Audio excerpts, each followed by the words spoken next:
Another year, another Star Wars celebration has come and gone, and oh, what a celebration it was. We were treated to celebrities, panels, questions, answers, brilliant statements like Star Wars really isn't a story about good and evil, it just depends on what side you stand on. Yeah, great insights like that. That's what we get from Star Wars. But let's not talk about the panels and the interviews and all that. Let's talk about the content, the new and exciting projects that were announced at this year's 2023 Star Wars Celebration. And those projects start with Ahsoka. Now, Ahsoka is a beloved character, and this is going to be the story of a strong, lone female warrior who has to tap into that inner strength within her to overcome harrowing odds and defeat a terrifying villain as she tries to rescue her friends. This is a story that I think a lot of people have been looking forward to, and it's going to be coming to Disney Plus. And yeah, that's the first project that got announced. And next up we have The Acolyte. The Acolyte is a story about a strong female lone warrior who has to tap into that inner strength that she has within her to overcome harrowing odds and defeat a terrifying enemy while at the same time rescuing all of her friends. Again, exciting, innovative, a story we've never seen before. They're really taking Star Wars in different and unexpected directions. And if this wasn't enough for you, why, we have Star Wars Visions also announced to be coming out this year on Star Wars Day at the time of this recording. And this is the story of not one, but 8 small vignettes about strong female characters who have to tap into that strength, that hidden strength inside of them to overcome harrowing odds and defeat powerful enemies while rescuing their friends. So as you can see, this is the house of ideas, and ever since they bought Star Wars, they are just have opened this world up in ways that we could never possibly imagine, giving us stories that are unique unto themselves with lead characters and heroes that we can look up to, each one of them unique, each one of them with their own story to tell. And yeah, I know there's some outliers out there in the world. Let's admit we've got one kind of black sheep in the family. We've got one outlier who's his story doesn't quite fit in with the rest of the Star Wars universe right now. He's a lone warrior, but I don't know, there's something different about him. He tells a different kind of story. He's a different kind of hero. So, but don't worry, because if you've been watching his story and keeping up with things, they're setting it right. They've given us a unique character, somebody who's strong, to share the screen with him and kind of take over the reins of the story a bit, shift the focus a little bit, rather than having this kind of unique gun for hire type character. We're going to switch over and try something different. Let's try a strong female character who has to tap into an inner strength that she didn't know that she had to explore the world around her and help her overcome harrowing odds to reclaim her homeworld and save her friends. This is a story that really hasn't been told, and who else better to tell it than the world of Star Wars? So we look back at shows like Obi-Wan Kenobi, and it was Obi-Wan Kenobi in title, and it was, you'd think this story would be the story about Obi-Wan and Anakin and what happened to them after the events of Episode 3 and their continuing conflict, and that was touched too. But really, if you want to go to a character arc, we've seen Obi-Wan and Vader before. We know their story. We know how it ends. So why not do something unique? Why not do something like, gosh, I don't know. How about a strong, lone female character who has to find an inner hidden strength and truth about herself to overcome harrowing odds and ultimately overcome a terrifying villain and save her friends? The mind is blown. Mind is blown with the amount of creativity that comes out of the Star Wars writers' room right now. It is just awash with unique characters, awesome stories that really stand alone, that really, when you look at each story, you can see that they're standing on their own merits, that each one of them have their own arc and their own tale that they're trying to tell. So we're even getting our girl Rey is going to be back in her own movie. In fact, she's going to be leading off a trilogy that's going to span several generations of Star Wars, where it's going to be Rey as a Jedi Master now reforming the Jedi Order.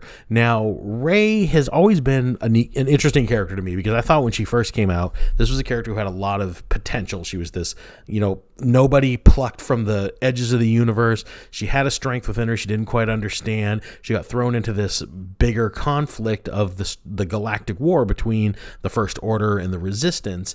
And, as she met and interacted with the characters from the original trilogy, I thought maybe she was going to learn a little bit from each one, kind of become this next generation, having the training of Luke, the insight of Han, the wisdom of Leia, all kind of coming together and coalescing through mentorship to this character. But really, they kind of made her into this weird Mary Sue where nothing really challenges her.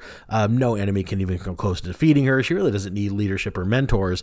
But I still always thought there was the potential for something there in the beginning. And if Disney ever chose to revisit her, given a proper writing staff and given some kind of, I don't know, just free mandate to take her and put her into her own story, that maybe somehow the character of Rey Palpatine Skywalker, whatever you want to call her, could come into her own and be something interesting. So we kind of have two Reys here. We have the potential Rey of what she could be based on her introduction and based on what we know about her, and then you've got kind of this weird, rotten, idealized Mary Sue Rey that nobody can really get behind or support because she's completely impossible to relate to because she's absolutely invincible.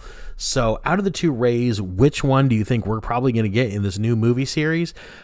I really don't think you need to go any further than looking at the creatives who are behind the current outpouring of Star Wars content to really answer that question. So I think we all know which Rey Skywalker we're going to get in this new movie. So Star Wars, obviously, all sarcasm aside, is a brand in major, major decline, which honestly, if you think about it and you look at it, I think what Disney's done is absolutely astonishing. I mean, if you think of the popularity of Star Wars at the time Disney bought it, I mean, there was no more widely known, beloved IP on the face of the planet.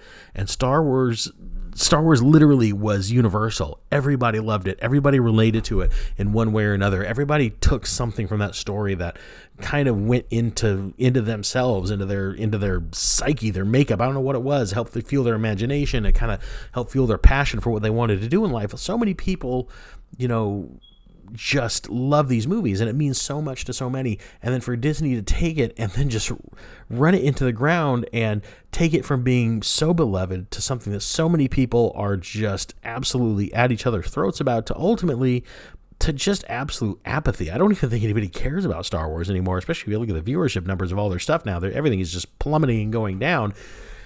And to take something that was so high on its game, who was just on top of the world, and just crumble it in the amount of time that Disney did, it's actually kind of astounding, really, to see how badly something can not only be run, but then continue to be run, and just failure after failure until finally they've just completely exhausted their fan support. It's all gone. It's really astounding me, and I have to ask myself, who asked for this? Who wanted this? Because let's honestly, Star Wars has always had very interesting and compelling female characters. This was not something that Star Wars had lacked.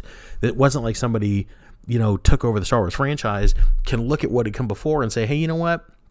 I don't think women have ever really been shown as strong, assertive, leadership type characters in the Star Wars universe. I mean, for God's sakes, look at this lineup. Most of the leadership positions for the good guys in Star Wars are women. I mean, you got Leia, you got Mon Mothma, you got Queen Amidala, you've got Captain Hera, all these characters. They're strong, they're smart, they're clever, they are equally, as capable as their male counterparts. And I feel like they were equally as featured. I mean, Luke was always your main character. George Lucas always intended the Star Wars story to be the story of Anakin, his, rise as a hero, then ultimate fall and defeat as a villain. So yeah, the main focus character was a male, but that I never thought that took away from the female characters. And I feel like Disney thought that it needed more, thought that this representation didn't exist, like they didn't understand the franchise well enough to see that what they are thinking they're injecting into the series was already there, but now the balance has been completely, thrown off. They're just telling the same story over and over and over again and giving us the same characters over and over and over again. There's nothing different. Nothing ever changes. You're just watching the same thing with different, slightly different looking characters. That's all this is. And until Disney realizes that they are in a pit, they're sinking, it's like they're in the Sarlacc pit and they're just sinking deeper into the bowels because they refuse to understand that they are in the Sarlacc pit. And until they figure out, hey, we need to move upward and we need to change what we're doing because it isn't working. Our fan base is completely abandon us, and whatever plans we have for Star Wars to make this cultural event that is used for whatever political purposes they think this is going for, pushing some agenda, doing whatever their plan is from Star Wars, it's not being received. It just isn't. And I don't think that this is something to be waited out. I believe they think that if they just keep going this direction, eventually the fans will reciprocate. But I think by now you would have started to see signs of that happening, and it's absolutely the reverse. So hopefully, maybe after this latest slew of content comes out and just completely fails, which I have no doubt that it will, that maybe there will be a course correction. Maybe that when they come into Star Wars Celebration 2024, 2025, we'll see a change and we'll see a light at the end of that tunnel, because otherwise the only light we see at the end of our tunnel as Star Wars fans, I hate to say it, but there it is. I'm going to leave it there. Let me know what you guys thought of the Star Wars Day announcements. Are you excited for any? Yeah, I admit I'm excited for Ahsoka. I think that's going to be pretty cool, and I am looking forward to seeing the live-action Rebels. Even though it's just the same story over and over again, I really hope they surprise me and do something unexpected with it. But other than that, I think everything that's coming out of Star Wars right now is just absolutely awful. Leave your comments or your thoughts in the comments below. While you're down there, do all the usual stuff. Hit like, subscribe to the channel if you're not already a subscriber. I would love to have you, and I will talk to you on the next video. May the Force be with all of you. Goodbye.